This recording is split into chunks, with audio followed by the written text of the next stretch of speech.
Yeah, we'll come up to Addison's disease. I'll tell you the story then. Okay, so the zona reticularis, we have the androgens, which are precursors to our sex hormones. Those are, the androgens are just upstream of testosterone and upstream of estrogen, both.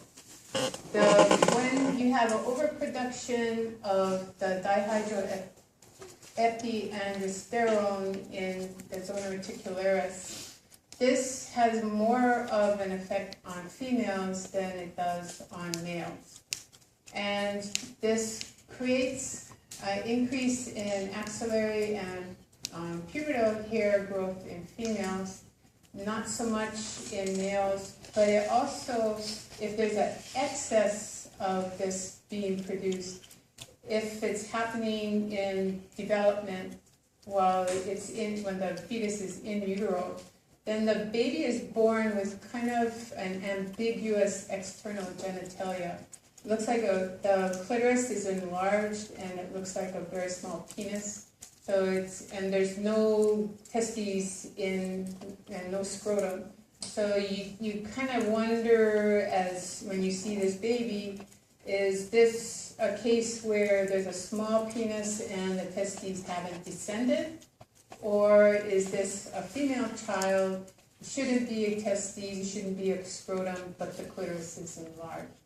So you can have a masculinization of a female child. Okay, kind of a complicated chart here.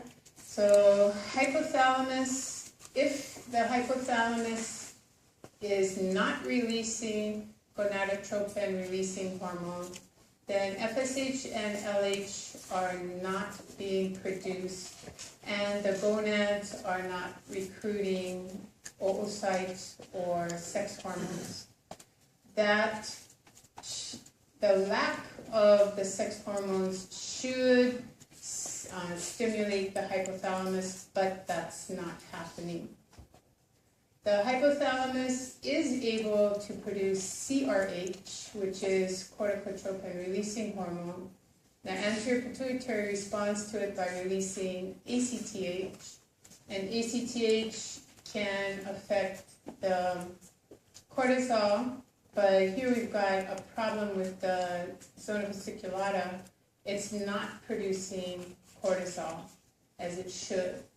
So what the ACTH then is doing is primarily stimulating androgen production in the zona reticularis. And this is an overproduction of the androgens, which are feeding back, and that too is inhibiting the hypothalamus release of GnRH.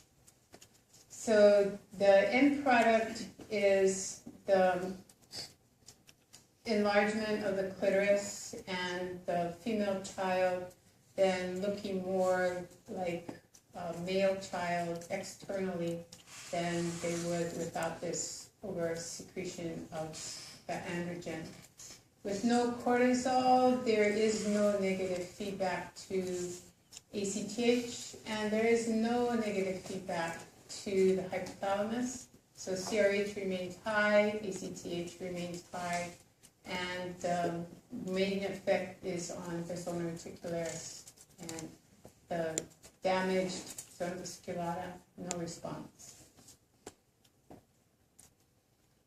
I already showed this to you, so I'm not going to repeat that.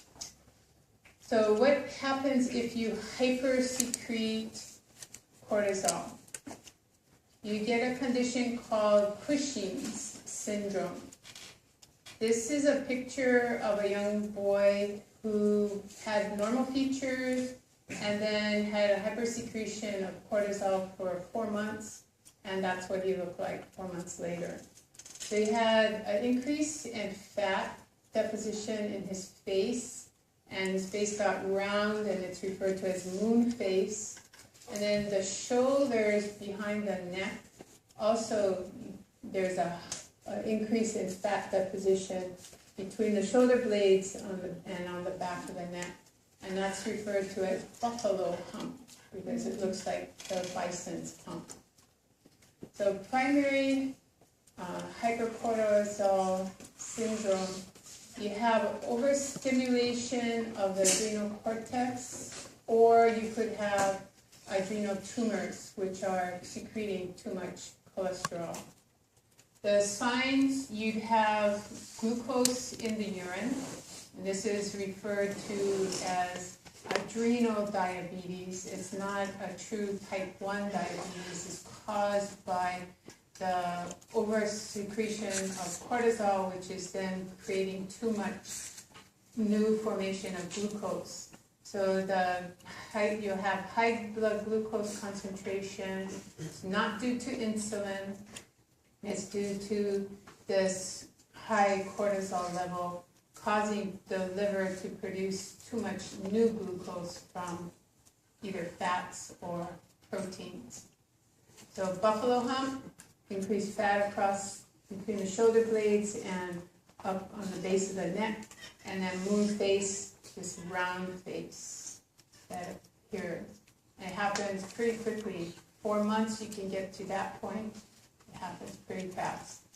Also, if you have a